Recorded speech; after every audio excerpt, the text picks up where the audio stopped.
ময়দা ছাড়া কি কেক বানানো সম্ভব? একটু ভেবে দেখুন তো। হ্যাঁ, মানে এটা তো প্রায় অসম্ভব একটা ব্যাপার। একদম।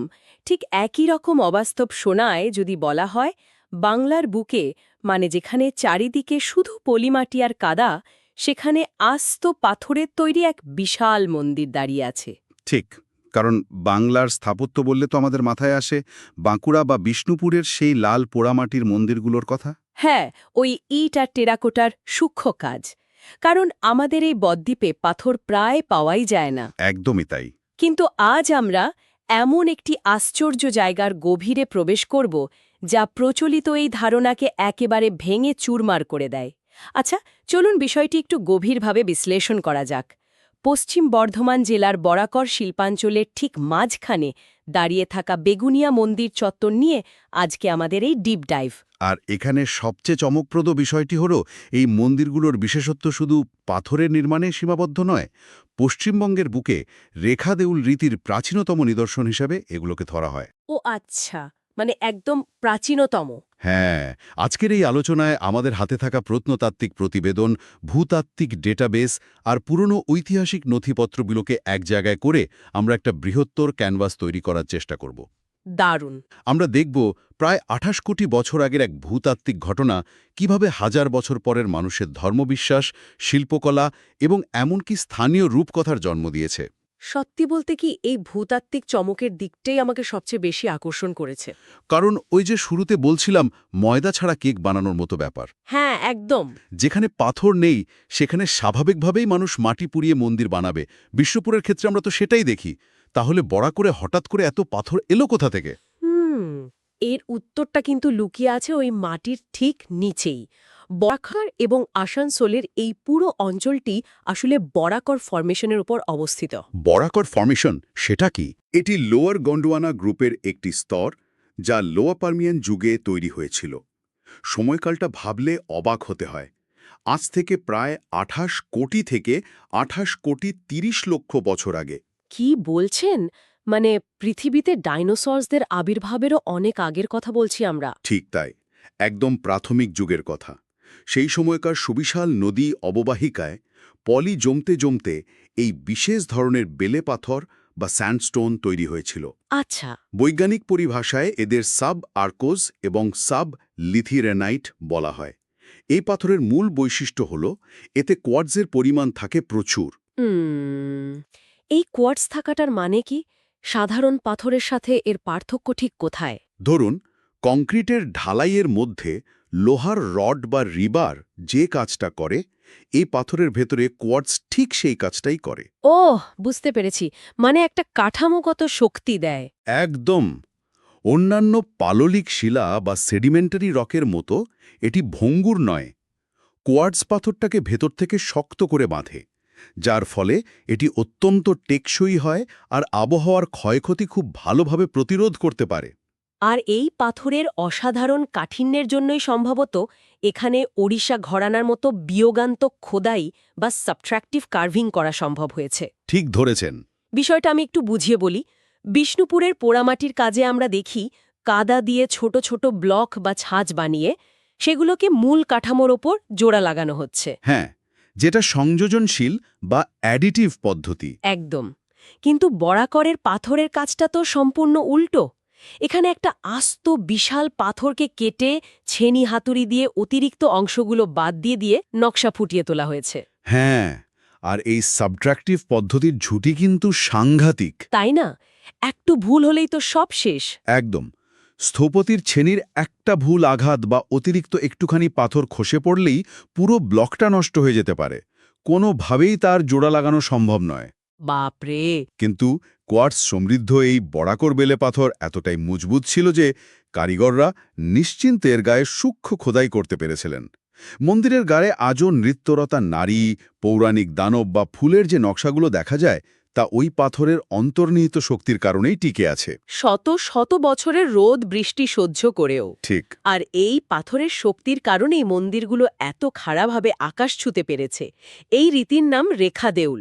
রেখা মানে হলো সোজা লাইন। হ্যাঁ, বাংলার সমতল ভূমিতে মাটি থেকে সোজা আকাশের দিকে উঠে যাওয়া এই চূড়াগুলো এক অদ্ভুত বৈপরীত তৈরি করে, মূলত উত্তর ভারতের নাগারা রীতির অংশ এটি। যার সাথে ওড়িশার কলিঙ্গ স্কুলের গভীর মিল রয়েছে। কিন্তু জানেন তো, এই গম্ভীর স্থাপত্যের স্থানীয় নামটা আমার বড্ড মজার লেগেছে। বেগুনিয়া? হ্যাঁ, এই খাড়া চূড়াগুলো ওপরের দিকে উঠে হঠাৎ করে যে বাঁক নিয়েছে তা দূর থেকে দেখতে অবিকল একটা বেগুনের মতো। আর সেই থেকেই স্থানীয় মানুষ ভালোবেসে নাম দিয়ে দিয়েছেন বেগুনিয়া। হ্যাঁ, নামটির মধ্যে একটা গ্রামীণ সারল্য আছে বটে।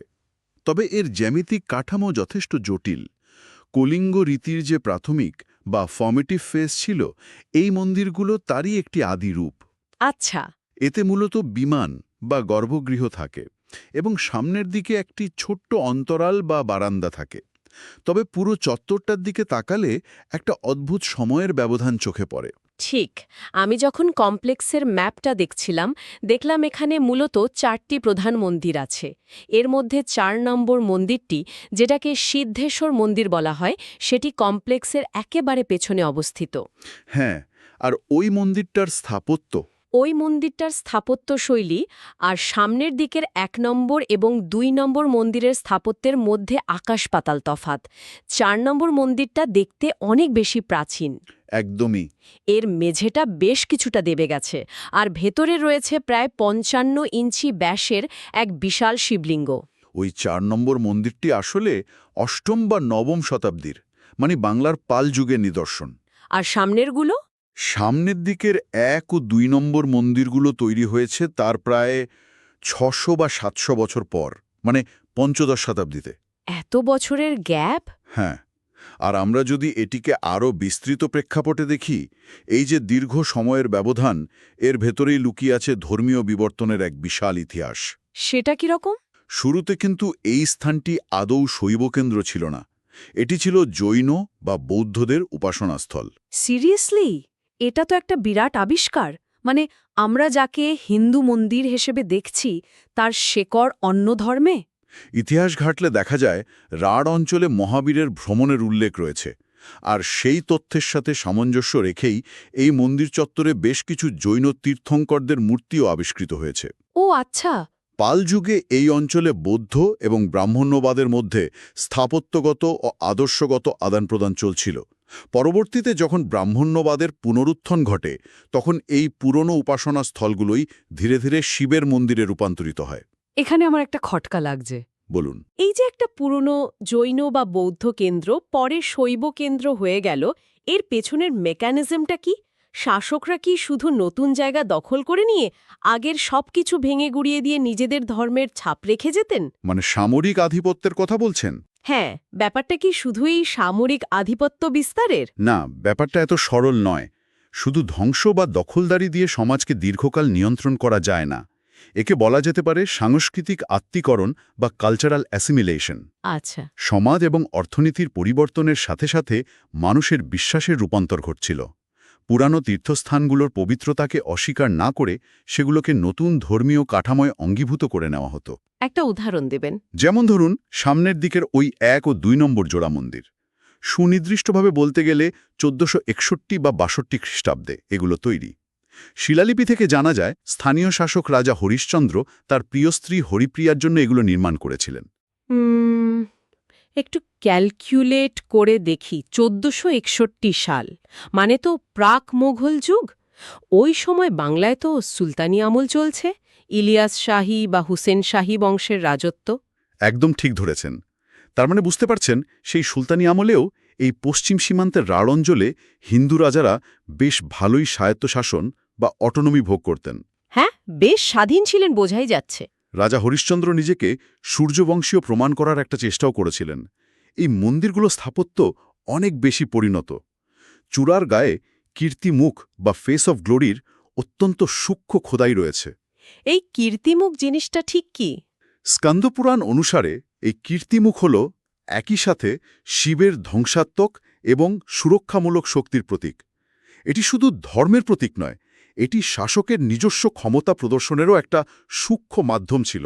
রাজায় রাজায় ক্ষমতা প্রদর্শন তো ইতিহাসের সব পাতায় থাকে, কিন্তু ঠিক এখানেই বিষয়টি সবচেয়ে বেশি কৌতূহলোদ্দীপক হয়ে ওঠে। কোন বিষয়টি? আমাদের সোর্সগুলো ঘাঁটতে গিয়ে আমি এমন একটা জিনিসের উল্লেখ পেয়েছি যা আমাকে রীতিমতো চমকে দিয়েছে। এখানে এমন কিছু আছে যা মূলধারার হিন্দু ধর্মে, বিশেষ করে ব্রাহ্মণ নিয়ন্ত্রিত মন্দিরে সচরাচর দেখা যায় না। আচ্ছা। এখানকার একটি কালী বা দুর্গা মন্দিরে একটি পাথরের মাছকে 5টি শিবলিঙ্গের বেস বা অর্ঘ্য হিসাবে ব্যবহার করা হয়েছে। একে বলা হচ্ছে মৎস্য অর্ঘ্য। একটা মন্দিরে তাও শিবলিঙ্গের নিচে একটা মাছ। এর মানে কি দাঁড়ায়? হ্যাঁ, এটি ধর্মীয় সমন্বয় বা সিনক্রেটিজম এর এক অবিশ্বাস্য দৃষ্টান্ত। শুধু শাস্ত্রীয় হিন্দু ধর্ম দিয়ে এর ব্যাখ্যা করা যাবে না। তাহলে কিভাবে ব্যাখ্যা করব? এর জন্য আমাদের তাকাতে হবে বাংলার স্থানীয় লোকযোগ এবং তান্ত্রিক ঐতিহ্যের দিকে। তন্ত্রসাধনায় মাছ হল নারী শক্তি, উর্বরতা এবং সৃষ্টির এক অত্যন্ত শক্তিশালী প্রতীক। আচ্ছা। তান্ত্রিক মতবাদে শক্তি বা ঐশ্বরিক নারীসত্তাকে এই মৎস্য রূপের মাধ্যমে কল্পনা করা হয়। ও, তার মানে সেই মাছের উপরে শিবলিঙ্গ স্থাপন করার অর্থ হল শিব এবং শক্তির চূড়ান্ত মিলন। ঠিক তাই। এটি শাশ্বত বেদান্ত নির্ভর হিন্দু ধর্মের সাথে স্থানীয় রাঢ় বাংলার তন্ত্র সাধনার এক অভূতপূর্ব সংমিশ্রণ। আর্য সংস্কৃতির দেবতা শিব কিভাবে স্থানীয় অনার্য বা লোকজ সংস্কৃতির সাথে মিশে গেছেন, মৎস্য অর্ঘ্য তারই পাথর প্রমাণ। অবিশ্বাস্য। শুধু তো মৎস্য অর্ঘ্য নয়, এখানে আরেকটি বিরল স্থাপত্য রয়েছে, পঞ্চানন শিব, অর্থাৎ এমন একটি শিবলিঙ্গ যার 5টি মুখ রয়েছে। হ্যাঁ, গবেষকরা বলছেন এই ধরনের পঞ্চানন শিবলিঙ্গের সাথে দক্ষিণ ভারতের, বিশেষ করে কর্ণাটকের মন্দিরগুলোর বেশ মিল রয়েছে। মানে সেই 8ম বা 9ম শতাব্দীতেও ভারতের এক প্রান্তের সাথে অন্য প্রান্তের যোগাযোগ ছিল। একদম। ধর্মীয় ও সাংস্কৃতিক যোগাযোগ কতটা গভীর ছিল এটি তারই প্রমাণ। শুধু তাই নয়, স্থানীয় মানুষের ধর্মীয় মনস্তত্ত্বের দিকে লক্ষ্য করলে আরেকটি দারুণ প্যাটার্ন চোখে পড়ে। কি প্যাটার্ন? এই পুরো চত্বরে মোট 12টি শিবলিঙ্গ রয়েছে। 1 ও 2 নম্বর মন্দিরে 3টি করে, পঞ্চানন মন্দিরে 5টি এবং প্রাচীন সিদ্ধেশ্বর মন্দিরে 1টি। 12টি! এর মধ্যে নিশ্চয়ই কোনো বিশেষ তাৎপর্য লুকিয়ে আছে। অবশ্যই, স্থানীয় ভক্তদের কাছে এটি হল ভারতের 12টি জ্যোতির্লিঙ্গ দর্শনের একটি ক্ষুদ্র সংস্করণ। ওয়াও! ভারতের বিভিন্ন প্রান্তে থাকা 12টি জ্যোতির্লিঙ্গে গিয়ে পুণ্য অর্জন করা সাধারণ মানুষের পক্ষে তো সম্ভব ছিল না। তাই তারা নিজেদের ঘরের কাছেই সেই পবিত্রতাকে পুনর্নির্মাণ করে নিয়েছিলেন। এটা অনেকটা প্রাচীনকালের স্পিরিচুয়াল ফ্র্যাঞ্চাইজির মতো ব্যাপার। মানে দূরের কাশী, রামেশ্বরম বা সোমনাথের মহাজাগতিক গুরুত্বটাকে সরাসরি স্থানীয় কয়লা খনি আর কৃষিজমির মাঝখানে নিয়ে আসা। হ্যাঁ, ঠিক তাই। যাতে সাধারণ মানুষ, যারা হয়তো সারা জীবনে একবারও গ্রাম ছাড়তে পারবেন না, তারাও যেন সেই একই ধর্মীয় তৃপ্তি পান। অসাধারণ একটা উপমা দিলেন। ধর্মকে অভিজাতদের বলয় থেকে বের করে সাধারণ মানুষের নাগালে নিয়ে আসার এই প্রচেষ্টাটাই এই মন্দিরগুলোর সবচেয়ে বড় সার্থকতা। কিন্তু মজার ব্যাপার হলো, এত প্রাণবন্ত এবং সমৃদ্ধ একটা ইতিহাস থাকা সত্ত্বেও একটা বিশাল সময় ধরে বাইরের পৃথিবী এই মন্দিরগুলোর কথা প্রায় ভুলেই গিয়েছিল। হ্যাঁ, আধুনিক বিশ্বে এর পুনরাবিষ্কারের গল্পটাও বেশ নাটকীয়। এর জন্য আমাদের ফিরে যেতে হবে উপনিবেশিক যুগে। 1872-73 সালে আর্কিওলজিক্যাল সার্ভে অফ ইন্ডিয়া বা এএসআই এর হয়ে জে.ডি. বেগলার প্রথম এই মন্দিরগুলোর ওপর একটি বিস্তৃত রিপোর্ট তৈরি করেন। হ্যাঁ, তিনিই প্রথম এখানকার শিলালিপি, মূর্তি এবং স্থাপত্যশৈলী নিখুঁতভাবে নথিবদ্ধ করেন। কিন্তু সবচেয়ে হাসির ব্যাপার হল, জেমস ফার্গুসনের মতো বাঘা বাঘা ঐতিহাসিকরা শুরুতে একটা মস্ত বড় ভুল করে বসেছিলেন। একদম। জেমস ফার্গুসন একটি স্কেচ দেখে ভেবেছিলেন মন্দিরগুলো বাঁকুড়ায় অবস্থিত। কারণ বাংলার স্থাপত্য মানেই তার কাছে বাঁকুড়া ছিল, তাই তো? হ্যাঁ, পরে 1878 সালের রিপোর্টে বেগলার সাহেব সেই ভুল শুধরে একে সঠিকভাবে বরাকরের মানচিত্রে স্থান দেন। তবে ফার্গুসনের এই ভুলের পেছনে একটা কারণ ছিল। কি কারণ? ওড়িশা ঘরানার এই নিখুঁত কলিঙ্গ স্থাপত্য বাংলার এই প্রান্তে দেখে তিনি কনফিউজড হয়ে গিয়েছিলেন। হ্যাঁ, আমারও প্রশ্ন সেটাই। ওড়িশার কলিঙ্গ স্থাপত্য হঠাৎ করে বাংলার এই সীমান্ত অঞ্চলে এলো কিভাবে? পাথর না হয় স্থানীয় খাদান থেকে পাওয়া গেল, কিন্তু ওই কারিগরি বিদ্যা, ওই নিখুঁত জ্যামিতি, এগুলো তো আর মাটি ফুঁড়ে বেরোয়নি। এর পেছনে রয়েছে প্রাচীনকালের রাজনৈতিক, অর্থনীতি এবং পরিযানের ইতিহাস। ১০ম শতাব্দীর দিকে উৎকল বা উড়িষ্যার ব্রাহ্মণরা দক্ষিণ পশ্চিম বাংলায় এসে বসবাস শুরু করেন। কিন্তু কেন? রাজারা মূলত এই ব্রাহ্মণদের নিষ্কর জমি বা ট্যাক্স ফ্রি ল্যান্ড দান করতেন। এর মূল উদ্দেশ্য ছিল এই সীমান্ত বা প্রান্তিক অঞ্চলগুলোতে নিজেদের শাসনকে বৈধতা দেওয়া এবং কৃষিকাজ ও সাংস্কৃতিক প্রভাব বিস্তার করা। ও আচ্ছা, বুঝলাম। এই ব্রাহ্মণদের সাথে সাথে ওড়িশার পুরোহিত, কারিগর এবং স্থপতিরাও এই অঞ্চলে আসেন, আর তাদের হাত ধরেই কলিঙ্গ স্থাপত্যের এই বিদ্যাটি বাংলার এই প্রান্তে স্থানান্তরিত হয়েছিল। দেখেছিলেন, আমি এখানকার একটা লোককথার কথা পড়ছিলাম যা শুনলে গায়ে কাঁটা দেয়। কোন লোককথাটা? স্থানীয় মানুষের মুখে মুখে ফেরা একটা রূপকথা হলো, একসময় খুব ভোরবেলা মাটি ফুঁড়ে নাকি এই মন্দিরগুলো জাদুর মতো ওপরের দিকে উঠছিল। সেই সময়ে এক মহিলা আর একটি মুরগি সেই দৃশ্য দেখে ফেলে, আর তারা দেখে ফেলার কারণেই নাকি মন্দিরগুলোর মাটি থেকে ওঠা চিরকালের মতো বন্ধ হয়ে যায় এবং অভিশাপে ওই মহিলা ও মুরগিটি পাথর হয়ে যায়। এটা একটি অত্যন্ত গুরুত্বপূর্ণ প্রশ্ন সামনে নিয়ে আসে। এটা অত্যন্ত গভীর একটা মনস্তাত্ত্বিক ব্যাপার। একটু ভেবে দেখুন, পঞ্চদশ শতাব্দীতে যখন রাজা হরিশ্চন্দ্র নতুন জোড়া মন্দির বানাচ্ছেন, ততদিনে অষ্টম বা নবম শতাব্দীতে তৈরি ওই প্রাচীনতম ৪ নম্বর মন্দিরটির আসল ইতিহাস মানুষের স্মৃতি থেকে মুছে গেছে। হ্যাঁ, প্রায় ৭০০ বছরের গ্যাপ। এমন একটা অদ্ভুত রূপ নিয়েছিল যে সাধারণ মানুষের কাছে তাকে মাটি ফুঁড়ে ওঠা কোনো অতিপ্রাকৃত জিনিস বলেই মনে হয়েছিল। তার মানে মিথ বা রূপকথাগুলো আসলে শুধু গল্প নয়। প্রাকস্বাক্ষর সমাজ যখন কোনো প্রাচীন বা অজানা জিনিসের যুক্তিসঙ্গত ব্যাখ্যা খুঁজে পায় না, অথবা যখন সময়ের ব্যবধানে আসল ইতিহাসটা হারিয়ে যায়, তখন তারা তাদের কল্পনা দিয়ে এমন একটা গল্প তৈরি করে যা সেই ভূতাত্ত্বিক বা সময়ের শূন্য স্থানটাকে পূরণ করতে পারে। ঠিক তাই। আর ঠিক এই কারণেই ইতিহাসকে লোককথার লেন্স দিয়ে দেখাও এতটা জরুরি। কিন্তু জাদুকরী লোককথার এই মোহময় জগৎ থেকে যদি আমরা বর্তমানের রূঢ় বাস্তবতায় ফিরে আসি, তাহলে ছবিটা খুব একটা স্বস্তিদায়ক নয়। একদম। এতক্ষণ আমরা আলোচনা করলাম কিভাবে এই মন্দিরগুলো হাজার বছরের বিবর্তন, আবহাওয়া এবং সময়ের ভ্রুকুটি এড়িয়ে টিকে আছে। কিন্তু আধুনিক যুগের চ্যালেঞ্জগুলো এই স্মৃতিস্তম্ভগুলোর জন্য এক মারাত্মক হুমকির কারণ হয়ে দাঁড়িয়েছে। তাহলে এই সবকিছুর প্রকৃত অর্থ কি দাঁড়াচ্ছে? আসানসোল বরাকার হল ভারতের অন্যতম প্রাচীন এবং ব্যস্ত শিল্পাঞ্চল। চারদিকে কয়লা খনি। এই মন্দিরগুলো এখন আর্কিওলজিক্যাল সার্ভে অফ ইন্ডিয়ার সংরক্ষিত স্মৃতিস্তম্ভ হলেও এদের চারপাশের পরিবেশ তো আর আগের মতো নেই। না, একদমই নেই। বাতাসে ভেসে থাকা কয়লার গুঁড়ো, সালফার ডাইঅক্সাইড আর অন্যান্য রাসায়নিক উপাদান মিলে যে দূষণ তৈরি করছে, তা ওই সূক্ষ্ম বেলে পাথরের খোদাইগুলোকে ধীরে ধীরে গলিয়ে দিচ্ছে। একে তো কেমিক্যাল ওয়েদারিং বা রাসায়নিক আবহবিকার বলে, তাই না? হ্যাঁ, এটা একটা বিরাট সমস্যা। কিন্তু এর চেয়েও জটিল আরেকটি সংকট আছে, সংরক্ষণের সাথে উপাসনার চিরন্তন দ্বন্দ্ব। আমাদের বুঝতে হবে, বেগুনিয়া কমপ্লেক্স কোনো পরিত্যক্ত মিউজিয়াম নয় যেখানে শুধু পর্যটকরা টিকিট কেটে ঢুকবে।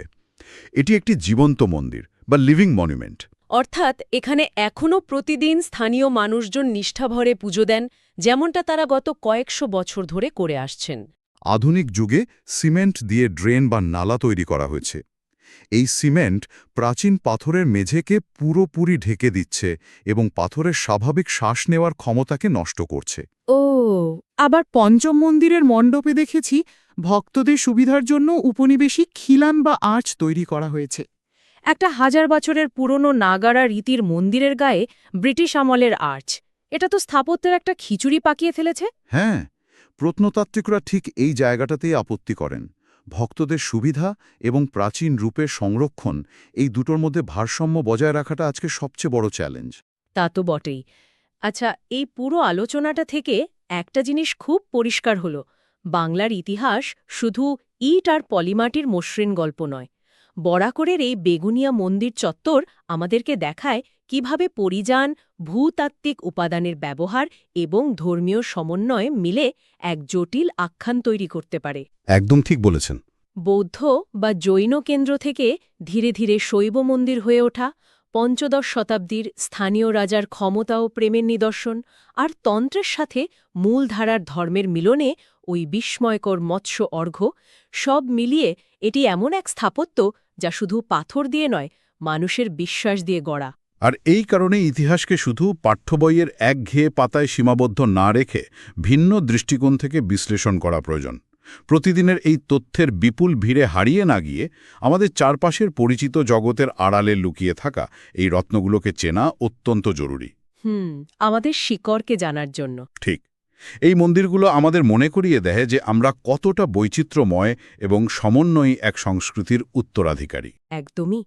এই গভীর অনুসন্ধানগুলো আমাদের চারপাশটাকে নতুন চোখে দেখতে শেখায়। কিন্তু আজকের এই আলোচনা শেষ করার আগে আমার মাথায় একটা অদ্ভুত চিন্তার জন্ম হয়েছে। একটু গভীরভাবে ভাবলে দেখবেন ব্যাপারটা কতটা আইরনিক বা পরিহাসের। কোন ব্যাপারটা? আমরা শুরুতেই আলোচনা করেছিলাম যে এই অবিনশ্বর মন্দিরগুলো তৈরি হয়েছিল বরাকর ফর্মেশনের সেই শক্ত বেলে পাথর দিয়ে। ২৮ কোটি বছর আগের লোয়াল পার্মিয়ান যুগে এই পাথর তৈরি হয়েছিল। আর ওই একই ভূতাত্ত্বিক যুগে ওই একই মাটির নিচে তৈরি হয়েছিল সুবিশাল কয়লার স্তর। হ্যাঁ, ঠিক তাই। প্রকৃতির যে ভূতাত্ত্বিক উপাদান একদিন এই অসামান্য শিল্পের জন্ম দিয়েছিল, আজ সেই একই ভূতাত্ত্বিক উপাদান ওই কয়লা খনি থেকে ওঠা ধুলো আর দূষণ মানুষের যান্ত্রিক সভ্যতার হাত ধরে এই মন্দিরগুলোকে ধীরে ধীরে ধ্বংসের দিকে ঠেলে দিচ্ছে। প্রকৃতির যে দান আমাদের সৃষ্টির হাতিয়ার ছিল, আজ আমাদেরই কারণে তা আমাদের ইতিহাসের ধ্বংসের কারণ হয়ে দাঁড়াচ্ছে কিনা তা আমাদের সবারই গভীরভাবে ভেবে দেখা উচিত।